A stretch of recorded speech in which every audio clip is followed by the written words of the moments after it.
PodJerky, bringing you an audio experience the likes of which you've never heard before.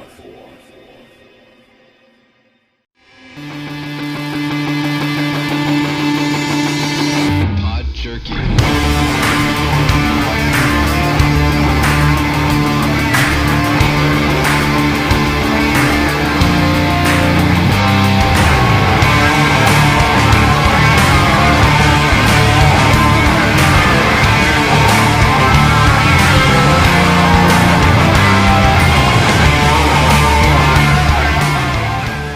Welcome to another edition of PodJerky. I am your host, Tom, aka Director Awesome. And today's episode, we are joined by Robert Kershaw, pen named Eli Shaw. He's the author of a book called If I Die Before I Wake. Welcome to the show. Thank you. It's great to be here. Great to be anywhere right now. Right? Yeah, definitely. Yeah.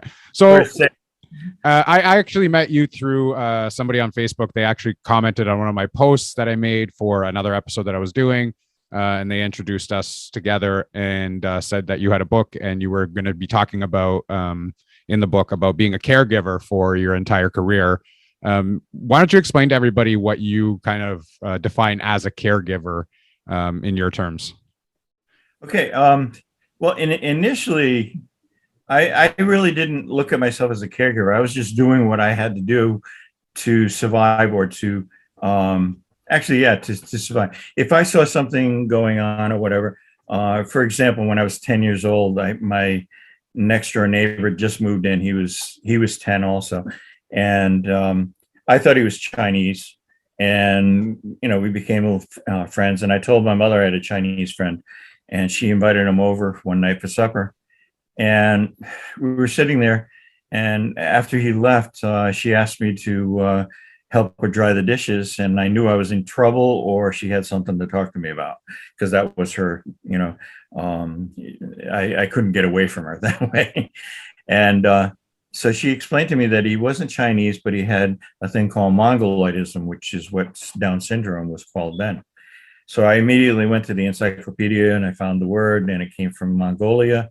So I figured, well, that's close to China. So I told everybody I had a Mongolian friend. So, not really understanding what Down syndrome was, I kind of, became his friend and whatnot. And also I became his mentor, his protector, because I could see what I was looking at was the kids were bullying him and pushing him around. And of course he thought it was a game. So, they would push him around and he'd start laughing because they were laughing. And I saw it as they were hurting him. So I would just go in and take care of it. And so we were friends for a while. And then when he left, when I asked him if he was going to go to camp because I had to go to camp that summer. And he said, no, they don't take people like me, which I just didn't understand that. So I went to camp. I came back. His family had moved away. His father was in the military, and I apparently I thought it was my fault. I took blame for it and whatever. And what I later on, apparently my mother told me this later on. I started a camp for kids with disabilities when I was 19, and it all kind of came out of the relationship I had with Charlie, because I was working with kids with disabilities with a group that we just did it. It was just something to do. And I noticed that there were no camps, there was nothing around, and I took it upon myself to do it, but none of the adults would help us with it, or they would help us, but they wouldn't take it on as a project. So we did it ourselves. It was run for 1 week. We had 30 teenagers, 60 kids with disabilities, and we ran the whole thing ourselves and paid for it. Right after that, I won a couple of awards for doing it. And my mother was given, the honors of giving me the award. And what she said was, when Bob was 10 years old, he told me that he was going to do something to change the world or change the way people treated kids like Charlie in the world. And because of this camp, I can see what he was talking about. Later on, as I grew older and I started doing more things, I started to realize that I was in what they call a caregiver's mode almost 24/7. there was something wrong, I had to take care of it. I had to fix it. Or if I was taking care of my dog, I was taking care of my school work, I was taking care of my bicycle at the time. When I got a car, I had to take care of my car. So we were all in that sense. And it wasn't until 1997 that or 1992, that I actually started to realize that we are all caregivers innately. I mean, we just take care of everything around us, including ourselves. And the basic foundation for that is it's all the same, is that you have to have some sort of compassion, knowledge of what's wrong, and the ability to change whatever's happening or take care of it. And no matter where it is. So what I was finding out was that every time I turned around, there just seemed to be something going on that I really didn't like seeing happen. So I would, do something. After the camp, I went to Brazil, and while I was in Brazil, they have the town I was in. They used to make jute. They used to grow what they call rami, or they call it hami, but it's called rami. And it's a plant. And the kids in town, or the kids on the farms, and most of them were empregados. They were very poor people, and the kids had to work in the fields. And when they would put the plants into the shredders, their arms would go in, and they would lose their arms. So there were literally hundreds of kids with only one arm. And I just thought that they weren't being taken care of. They weren't being worked with. They were basically just kind of left on their own, pretty much. So I started a program with the mayor down there, and I said, listen, why don't we get something together? Let's do something and try to figure out a way of giving them some sort of support, either educationally or whatever. So in that sense, I was the caregiver also. When in the 1960s, I started working with the institutions, and I call them warehouses. Because every institution that I worked in, it was basically people who didn't fit the comfort level of the community. So the community was upset about, or the family or whatever. And usually the community would get to the family and say, why don't you just put them in an institution? It'll be so much easier for you, right? And so that's how people were doing it, and right back all the way back to the 20s and even before. And what I found was that there were so many people I was working with that were in day rooms where you could smell urine and people naked walking around because they would just rip their clothes off. And there were people sitting there who were brilliant. They were absolutely brilliant. And you could have an intelligent conversation with, but because of the deformity of their body, or they couldn't walk well, or their legs were deformed, or their face was deformed, they were put in the institution. But they were normal mentally, in every sense of the word. They were totally normal, and it blew my mind. I just couldn't even understand it. And so unfortunately, I'm sort of a rebel in some areas, and I ended up taking a bunch of the guys outside, and I taught them how to play football, because we used to watch it all the time on TV. And so I taught them how to play football. And then we went out into the grassy area. The cottages we lived in had a day room, which is all tiled. And then outside of the day room was a caged in area with literally the wiring on the top, so they couldn't climb out. So they were caged animals, basically. And so I would sneak them out behind the building so that the administration couldn't see it. And we would play football on the grass. And to watch them roll around in the grass and throw grass at each other. And it was just amazing. And then one day, two of them threw the ball too far. The administration saw it and came over immediately to ask me what was going on. And I told them, I said, you treat them like animals. They need to be out. I'm sorry. We need to do something. And he says, well, I have to suspend you because you're not supposed to be doing this. I came back 2 weeks later, and I had to go to the office, and I said, well, am I fired or what? And he said, no, but we're giving you a raise, and you're going to head a program to study some of the things that we can do to, expand their universe, whatever you want to call it. And we actually had them building trails in the woods so that they could walk around in the woods. We had roped in areas so that they could play football within the roped in areas. So my whole mental, when you say caregiver, or when I say caregiver, in most of the sense of the word, I'm taking care of somebody. All right. Whether right now I'm taking care of a guy. I'm his job coach. He has cerebral palsy, and his father owns a restaurant, and I'm helping him do the dishwashing. And so we go in, we have lunch, and then we go in and do the dishes. And he can't stand up that long, so we have I kind of coach him in doing things. So in that sense, I'm a caregiver. And when I say, it's kind of a broad sense of the word. And when you read the book, you'll probably understand later on that caregiving is such an untapped resource or whatever. We don't celebrate caregiving the way we should. There are over 60 million caregivers in the United States at any given time that are not paid. All right. And that means you're taking care of your brother or your mother. You're taking care of a relative or a friend or somebody. And most people are not paid because our system doesn't allow it. So we have over 60 million people at any given time. And that's kind of, I call it like a bread dough effect, where all of it, you fold it over and some of them leave, but as you fold it over, more come in.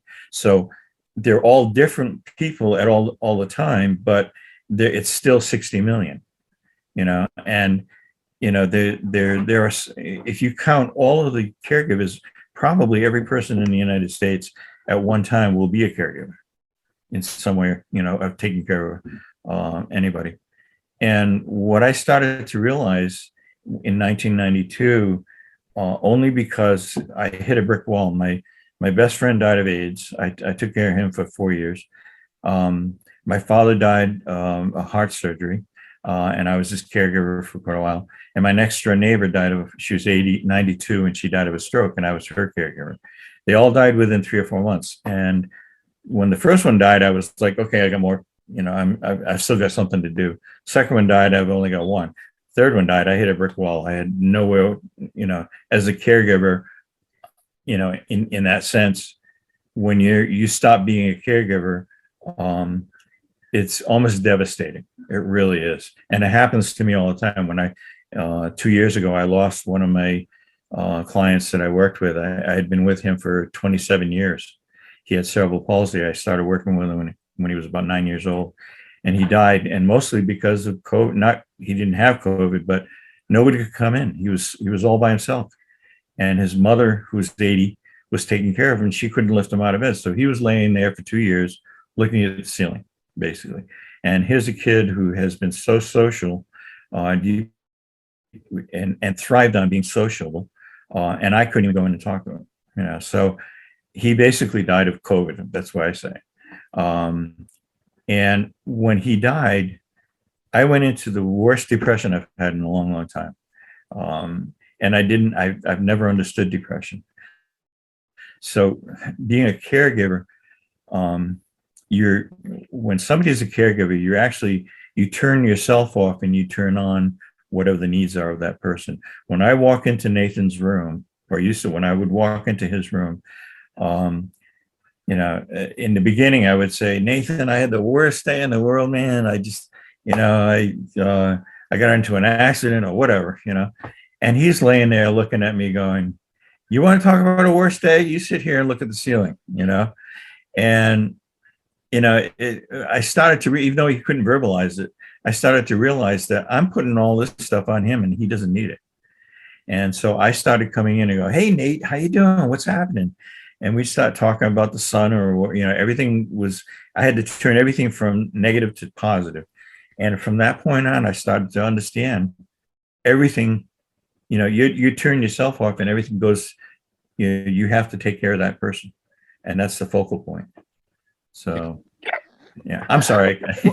No, that was great. I mean, I sit here and I listen and I think about the parallels. Like before we started this recording, we talked about how I work in the school system, and I think about the parallels that match up from caregiving to looking after special needs kids in school. Now I'm an educational assistant that works with the higher needs kids. So because I'm a male, there's not a lot of males in the industry, and I work with the higher needs ones where they're more violent, they're nonverbal, they have medical conditions, and you never think about it as being a caregiver. I'm just there to do my job. My student has seizures and multiple seizures a day, and the last week we had to end up calling an ambulance because his seizure lasted more than 5 minutes, and we had to go in the ambulance with him and take him to the hospital. And you're not expecting that at your job.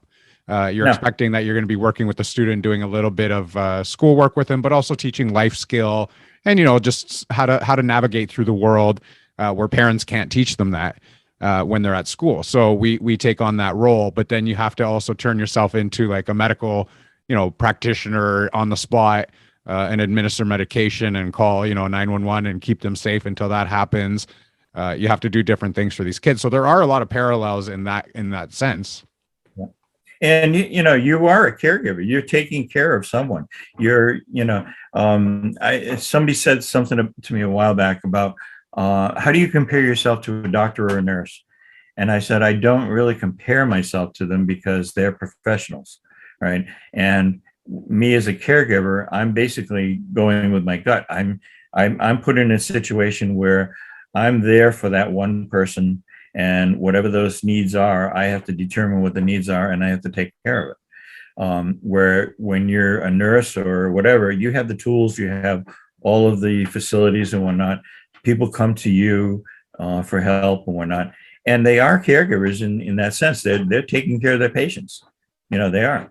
And but what I find, I was in the hospital in January for an obstructed bowel, and which I wouldn't wish on anybody, believe me.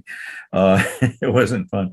And what I found was the nurses found out that I wrote the book, so they all looked it up, and I had to find and we would have literally conferences in my room, me sitting in the Johnny and all the nurses standing around me, we were talking about their perception of caregiving. And what they started to realize was they are caregivers too. That even though they're professional, it's a job, whatever, they're taking care of somebody. They're in the caregiving mode. That means compassion. You have to understand the situation. You have to be willing and able to do something and have the tools to do it. So in all of those senses, they are caregivers. If you have a car and it breaks down, you have to take care of it. You have to have the compassion and the patience, whatever, to do something with it, and the tools and the wherewithal to do it. So it's in every sense of the word, innately, we are all caregivers. You take care of your house, you paint it because it needs it.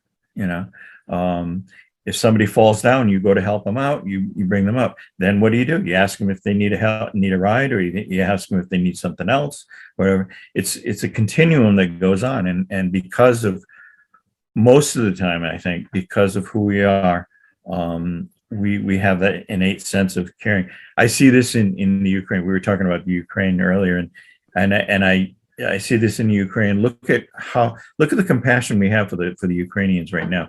Look what's happening to the world. We're becoming caregivers, or whatever you want to call it, but we are becoming interested in helping whoever's over there in some way. I feel helpless. I have friends over there, and I talked to them. I talked to them last night, and I can't do a damn thing. I can't. There's nothing I can do. I mean, I might be able to send them money or whatever, but when you don't feel like you're doing enough. Yeah. And when you're a caregiver, when I'm working with Nathan, he's laying there. Am I doing enough to help him out? Do I get him out often enough? Do I bring him outside of the house to go for a ride often? More often. Is it enough? We don't know. And a lot of times they can't tell us. One of the things that I found when I was taking care of a friend of mine with HIV, he lost his sort of his ability to communicate in some ways. And I went to the library and I said, I got to find a book to see if I can read something on caregiving and taking care of somebody with HIV. And I went around and I couldn't find one book. This is 1992. There wasn't one book that I could find except for doctors, nurses, and manuals, stuff like that, all technical.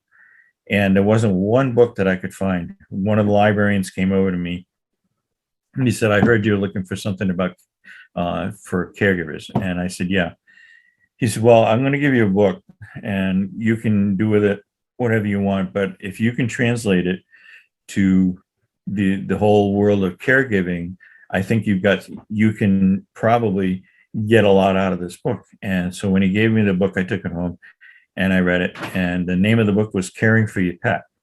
Well, the whole concept that I was reading in there, it basically tells you have to understand what the pee-pee dance is.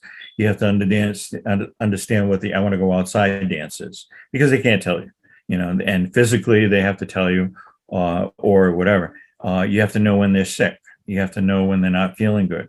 And then what do you do when that happens? And then the other thing is teaching your pet how to communicate with you, like training the pet or whatever. Well, when you're working with somebody who can't communicate with you, you have to come up with some sort of a language. Like when a friend of mine, Mark, who had HIV, he lost sort of a cognitive ability, but he could always raise his finger. And when he was mad at me, he raised the middle finger. When, when he needed something to eat, he would raise his finger and point to his stomach. When he had to go to the bathroom or he had to be changed or whatever, he would point to his private parts. When he had a headache, he pointed to his head. When he wanted to read, he pointed to his eyes. So we created that whole thing and we were able to communicate perfectly. So the whole idea of I needed to know what his dance was for what he needed came out of that one book, which was like, when the guy gave me the book, I looked at him and I said, you got to be kidding me, And he said, no, just read it and translate it to whatever you can do. And that's how I translated it. And that's right around that time I started to realize, because I had hit the brick wall after he died too. And I started to realize that I just don't know where to go from here. And a friend of mine who was a psychiatrist called me up and he asked me how I was doing. He says, come on, let's go out and get drunk. So I did. And of course, when I got plastered and I spilled my guts about how I felt and blah, blah, blah, and the whole 9 yards. And he said, so afterwards, he said, you need to write all this stuff down. So I started writing. He said, write down your feelings, where you think they came from, how far back did they go, what were your resolves with it and whatnot. So I started writing everything down. And 6 months later, when we went out again and I gave him the book or gave him the notebook, he looked at it and he says, you need to write a book. And that's when I started writing the book. And because I've never been a writer in my life, I can't spell for crap. And, it was like, it was something that I wanted to do, but I didn't know how to do it. And I had to learn. And eventually, 25 years later, I have a book and I've got 2 more books out, coming out soon. And there's one project that I did that really opened my eyes to a lot of stuff, and it has to do a lot with caregiving also, is my son is adopted. He adopted me, he tells everybody. I went kicking and screaming. I didn't want to have kids. His mother was HIV positive. She was on drugs, and she was always in rehab. And so he always stood with me, and he was a little black kid, about maybe 3 feet high, 4 feet high, or whatever. And his mother and I were talking one day, and she said, I want to leave a legacy for my son, but I don't want to die and be remembered, be just a number or a statistic, or remembered as the woman who was always in rehab and died of AIDS. And so she and I talked for quite a while, for a couple of months, about it. And we came up with this program. It's called Legacy. And what it is 3 questions. If you were to die today, how would you be remembered? And what you do is you kind of explore that with your friends, your family, talk to people, what if I died today, what would you say about me, type thing. And then the second question, after you go through a whole a period of time with that is, if you were to die today, how would you like to be remembered? And that's where you really get into your soul, and you look at what inside of you do you want to expose, and what do you want to leave as your legacy, and what do you want people to know about you, and that type of thing. So you kind of really explore that, and you go through ins and outs and whatever. And the third one is, now that you know the answer to both of those questions, what do you need to do, not do, include or exclude in your life? And what are the tools that you can use to create the legacy you want to leave? My book was my legacy. My sister said once, after she read the book, she says, I've known my brother for over 70 years, and I never knew my brother until I read the book. She said, I knew he lived in New York. I knew he did this, did that. He traveled around. He worked with design. He did this and that one. I never really knew who my brother was until I started reading the book. And that was basically the legacy that I wanted to leave my family and the community and whatnot. But it was also, for me, it was a huge healing process to find out, until 1992, I had no idea who I was. I was basically just, a caregiver walking around taking care of everybody else, and I had no identity, and because everything I worked with was the identity of everybody else, and I couldn't project my identity on them. And so there were all kinds of things going on. And then right around that time, I started to realize that I do have an identity. I do have a legacy. I do have, I am a caregiver. That's who I am. That's what I've grown up to be, I guess. And the fact that everybody I see and everything they do to me is caregiving. And no matter where you go, it's, your job, you take care of your job. I use the legacy program in retail, where I say, if a customer walks in your store and it smells bad, they're not going to go in. If it looks bad, they're not going to go in. If it sounds bad, they're not going to go in. If it feels bad, they're not going to go in. They're using all their senses. Your legacy as a store depends on how you project to that person. And, if you break that, if you have a bad legacy, they're going to go around and say, don't go in there, it stinks, or whatever. So that's what the legacy is. And it's like breadcrumbs, Hansel and Gretel.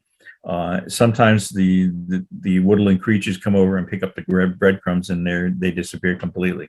So some of our legacies, they do disappear, but a lot of them stick around. And those are the breadcrumbs and the things you leave behind you. Those are the things that people see.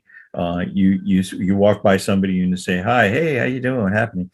And you don't know that person, but you said hi, and then that person remembers you, and sees you again, and they say, hey, I haven't seen you in a while. But you don't even know these people. But those are the legacies we leave with. It's like breadcrumbs. And that evolves into a bigger legacy, which evolves into a bigger one, and then eventually your legacy, whatever one you want to leave. So, but that was one of the things that came out of that. And it has everything to do with caregiving, because the people who you're taking care of, if you're not doing a job that they feel comfortable with, or if they're there was a thing on Facebook the other day. There's a what do you call it? A page called the Caregiver, and on one of the topics they were talking about, it said on the bottom, it says, "I don't want you to be my caregiver." And basically, that was a subject that everybody was starting to talk about, because people who are being cared for have that right to say, I don't want you to take care of me right now. I don't feel comfortable with you, or whatever, So, and that has to do with legacy, or the fact that, you're not equipped to help that person correctly, So there's all it's all intertwined and convoluted in so many ways that I've just been fascinated with it over the years, and this doing the book really helped me out as far as helping me to understand where I stood in it, and gave me some identity at the same time, Yeah. But yeah. By any chance, are you a Cancer sign? No. No. Because most of the people that I know that are Cancer signs, myself included, have that kind of mindset. It's more about other people than it is yourself. For me, myself, like legacy wise, the only thing I want is for my students that I work with is that they know that I gave my all to make their life more like better, to make them more comfortable for them to be at school in any given time. That's all I care about when I'm working with these students. So that's the only legacy I would love to leave behind. I don't have kids myself, but I mean that would be my legacy that I wanted to leave behind, and I find that interesting. Do you find as they get older, you can't get rid of them? Yeah. I mean, so I try to participate a lot with the students in my school. So I'm in Toronto, Canada, and so I started this program. The Toronto Blue Jays started this program, sorry, for Challenger baseball, and I applied for it for our school, and it was for special needs programs. And what they do is make it all inclusive. So because these students kind of get left out in the sports of the school because they can't, play with the regular students. They made this program. So I decided I was going to coach this program, and I've been running this program for the past 3 months. They've been phenomenal with it. And we just got word that we won box seats to a Jays game for all of these kids to go to in April.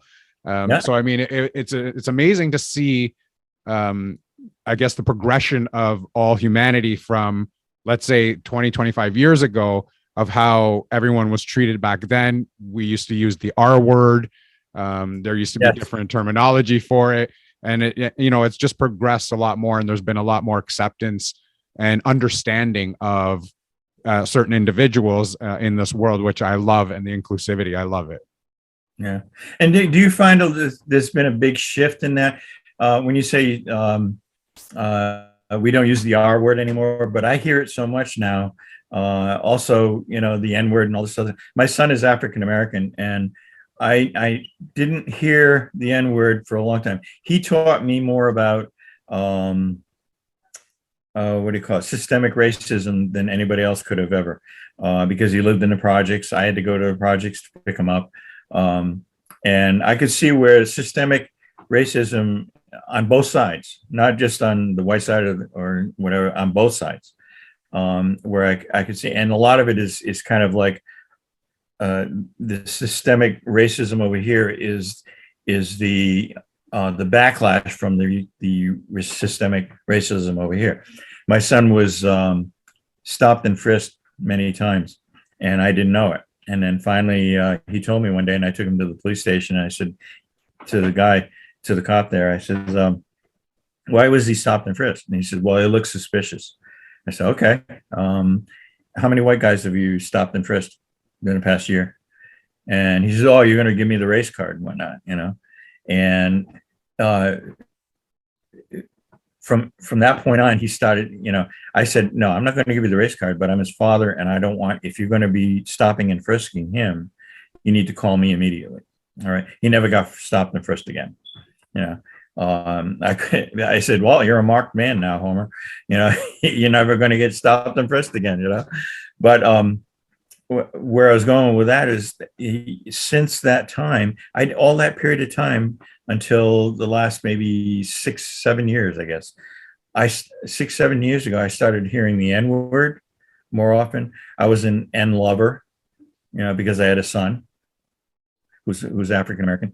And I have to always go back to the story of when I was in camp. I was at a camp, church camp, and one of my best friends was the blackest, darkest kid I've ever seen in my life, and his name was Lee, and we became friends immediately. And you couldn't, if you saw him, you saw me, because we were constantly together at camp.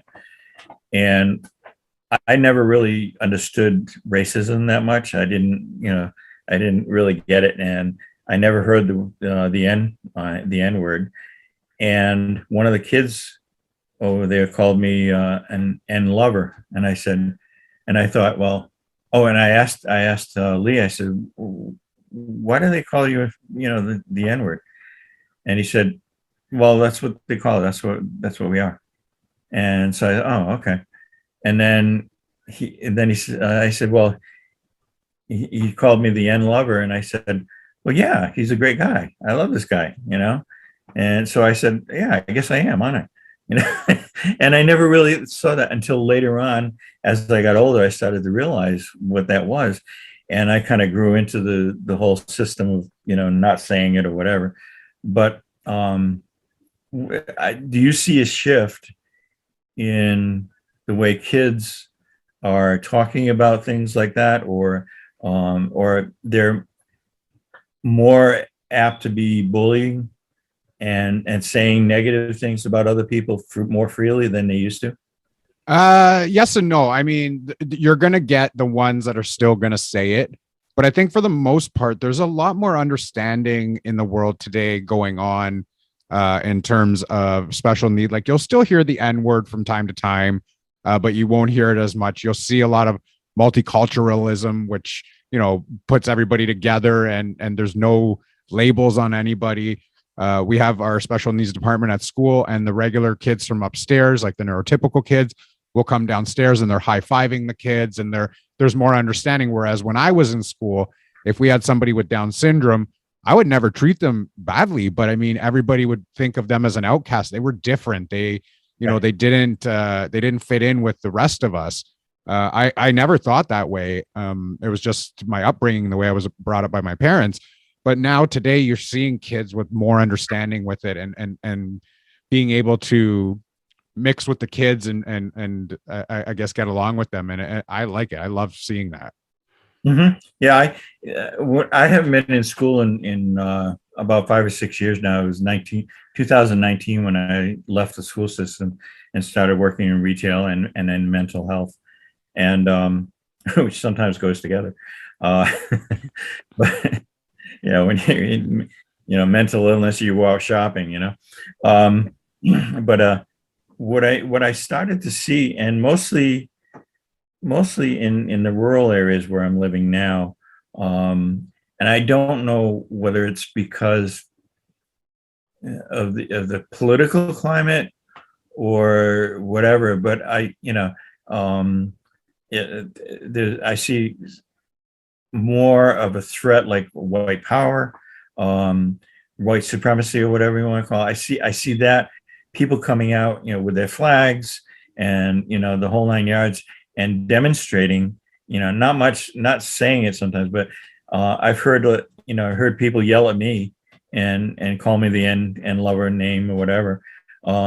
I've heard people say to somebody else, "Oh, you're so R," or whatever, and I think I've started to see that more, and it's progressed in the last few years than I have all the time before.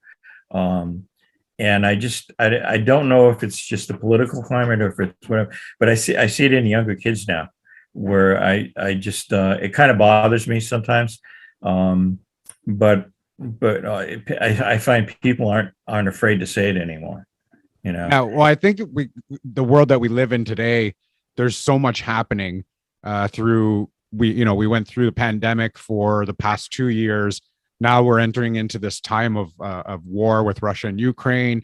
There's just been a whole lot on kids' plates, as you mentioned earlier. This is what kids have to grow up learning right now, right? This is like a war that's going on, and the COVID that they had to be, at least here for the last 2 years, they were doing online learning. Schools weren't open, except for like the special needs department. So they were at home and they were doing classes over Zoom, the way you and I are doing. But imagine having 30 kids on the class with a teacher.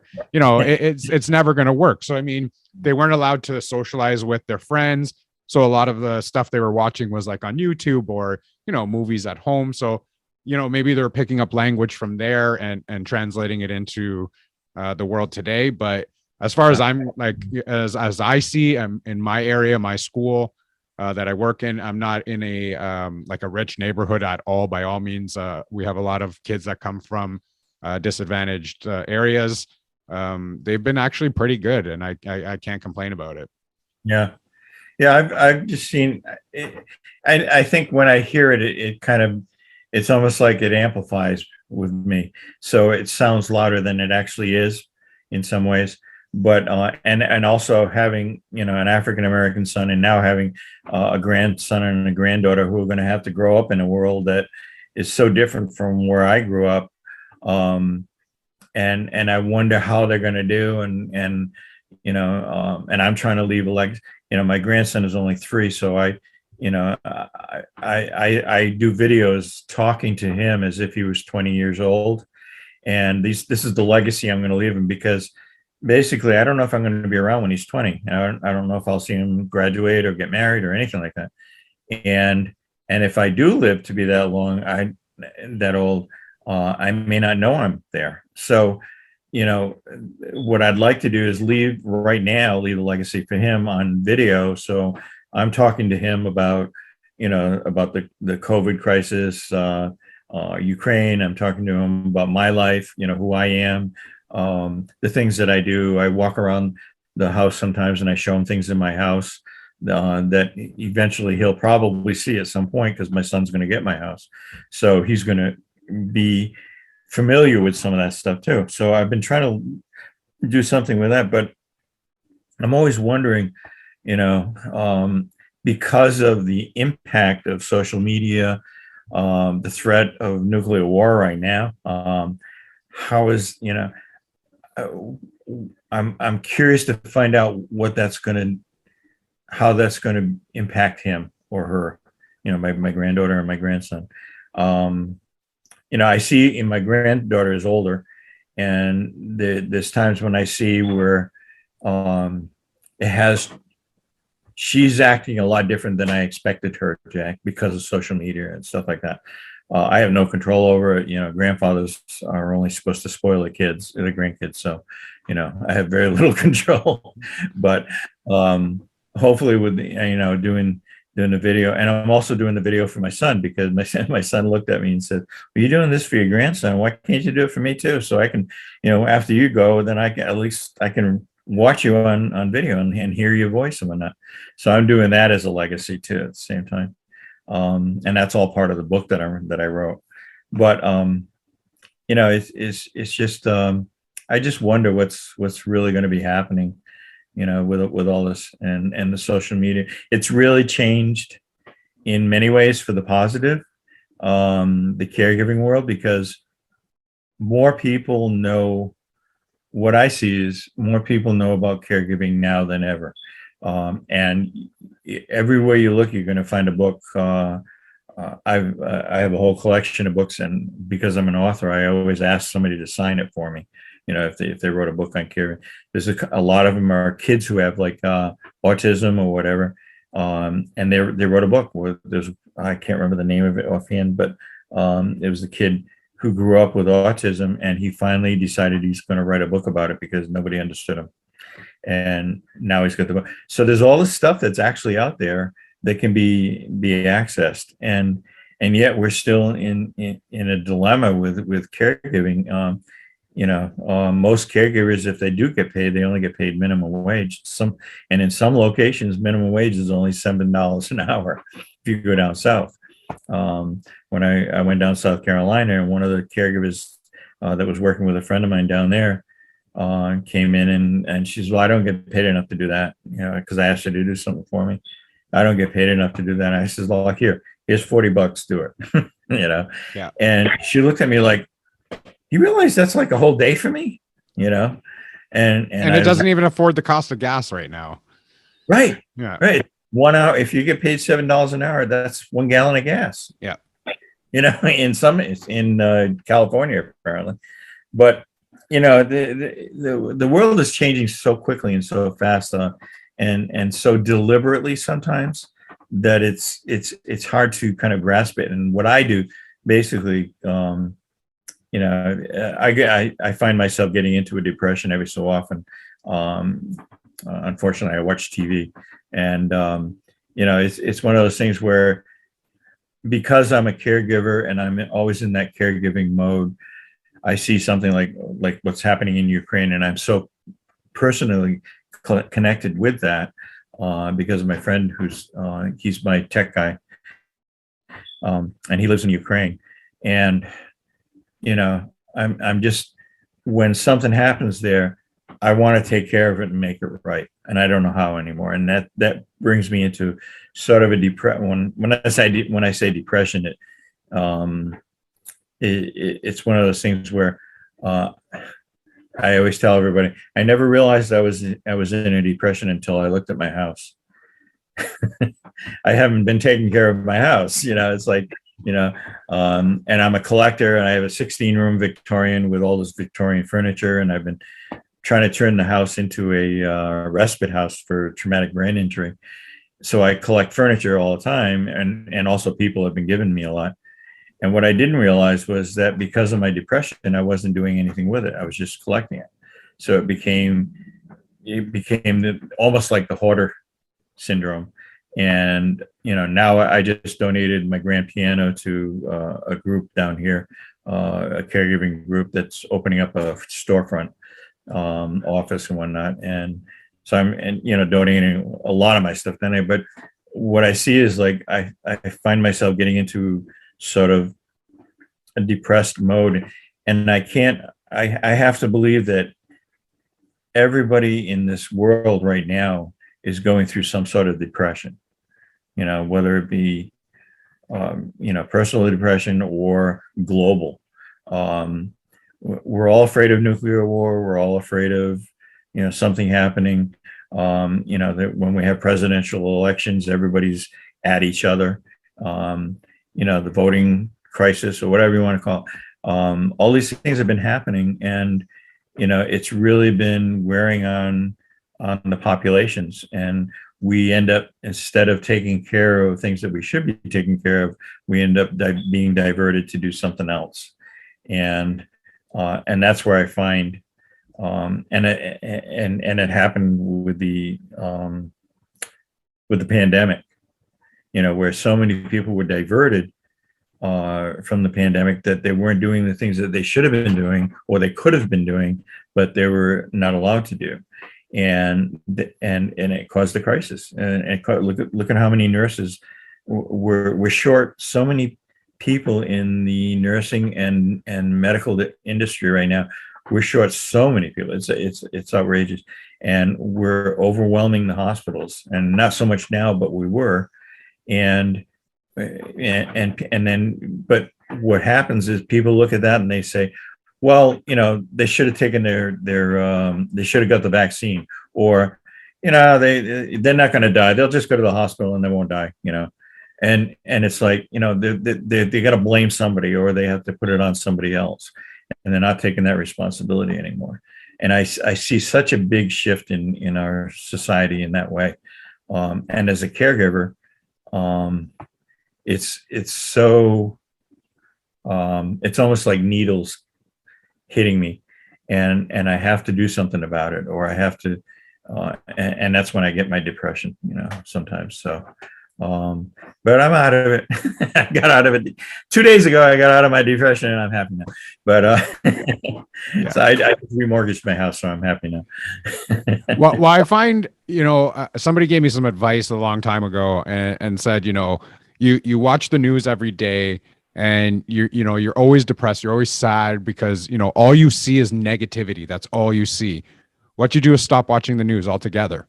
And I know how hard that is to do, because I would get up every morning before work, I'd turn the news on to check the weather, see how the traffic was going to be going to work, and then all that negative news comes out. There's a war here, this is happening here, this is happening here.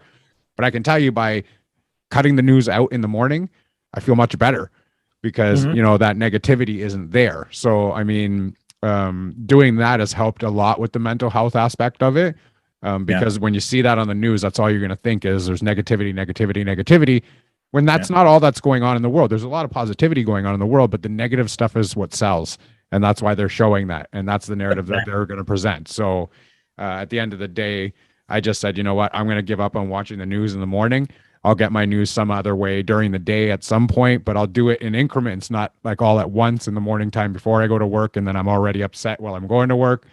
I just found that better to do it that way, and it's worked out for me. So mental health wise, that has kept me kind of sane, instead of having to see all of that at once.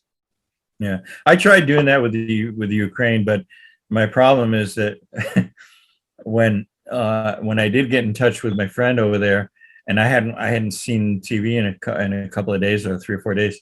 He said something to me, and I said, "Really?" And he goes, "You mean you don't know about it?" And it's like I felt guilty. Oh my God, I haven't been watching. I'm sorry, and on that level, it's a personal level. Yes. So Yeah.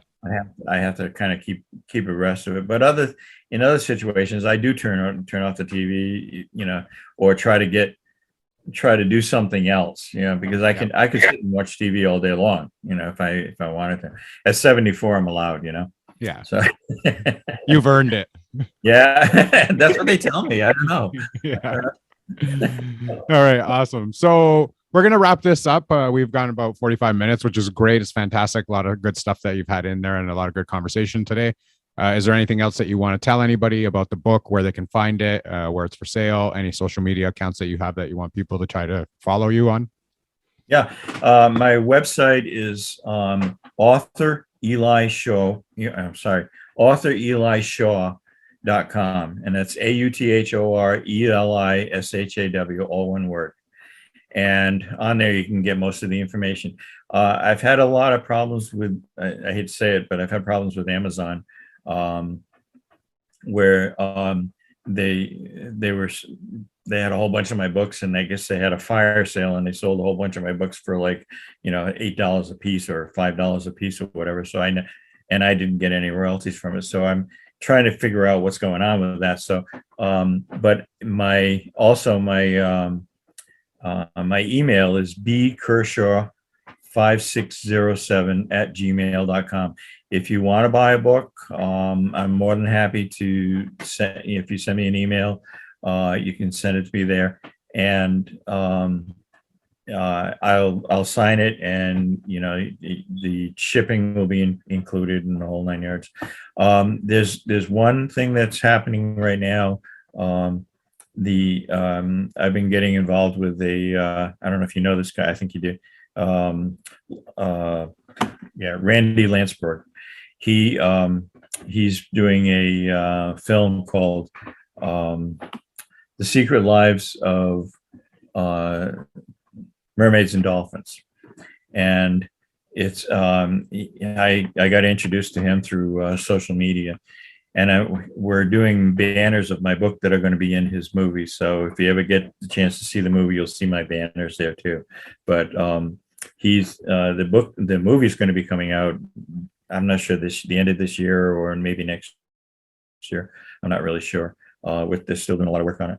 And also, I just been talking to some people about turning the book into a movie. So there's a lot of things up in the air with that. But yeah, if you want, authorElishaw.com, and you're more than welcome to email me, and I'll send you the book or whatever. And if you know anybody who's a caregiver, tell them about the book, because even if they're not a caregiver, if you think somebody could use it, don't hesitate to tell them. It's really been a piece of my heart that I've kind of opened up. So awesome. All right. So everybody listening today, or when this episode does come out, go and check out authorElishaw.com. You can email him, like you said, and purchase the book. Love to see everybody get your hands on this book. Really interesting conversation today. Thank you very much for joining us on the show. It was a pleasure to have you on. Really loved the conversation. That's going to do it for our edition of PodJerky. Of course, you can always find PodJerky on Instagram and Twitter @PodJerky. You can also find all of our links on our link tree. That's linktr.ee/PodJerky, as well as our bite size. That's bytesize.me/PodJerky. As always, stay safe, be kind to each other, and we will see you later. Thank you. Here we go now.